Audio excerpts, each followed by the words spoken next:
আসসালামু আলাইকুম। আমি আসছি আপনাদেরকে কিছু জিনিস শেয়ার করার জন্য। এই দেখুন, আমার গাছে কিন্তু অলরেডি সিম অনেক এসেছে, আলহামদুলিল্লাহ। দেখুন কত সুন্দর সিম ধরেছে, দেখুন অনেক সুন্দর সিম এসেছে। এখন কি করণীয়?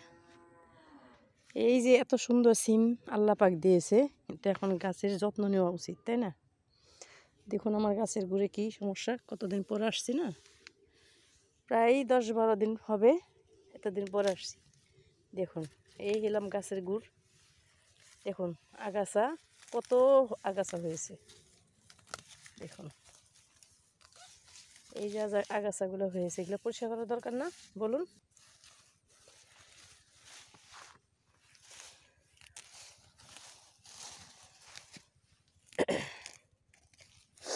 দেখুন এখন গাছের গুড়টা কত সুন্দর হয়েছে। আগাছা তো পরিষ্কার করে দিয়েছি, আগাছার জন্য আমার মরিচ গাছটা দেখা যায় নাই। আমার সিম গাছ যখন আর কিছুদিন ধরবে, সিম গাছ যখন কেটে ফেলবো, তখন আমার এই মরিচ গাছটা উঠে যাবে।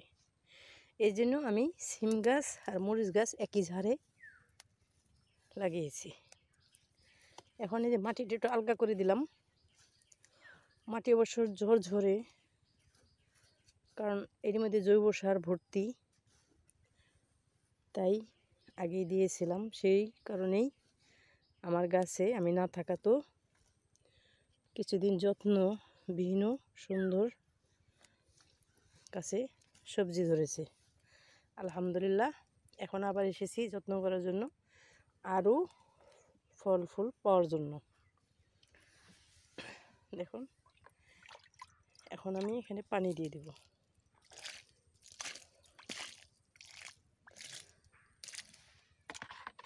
লতা গাছ অবশ্যই একটু পানি বেশি চায়। আপনারা এইভাবে করে পরিষ্কার করে আগাছাগুলো পরিষ্কার করে তারপরে এইভাবে করে পানি দিবেন, দেখবেন অতি তাড়াতাড়ি দ্রুত গাছে ফল ফুল পাবেন। আমি এইভাবে করে দিই, আপনারা যদি চান এইভাবে করে দিতে পারেন, দিতে থাকবেন, দেখবেন আপনারা প্রমাণ পাবেন। ঠিক আছে?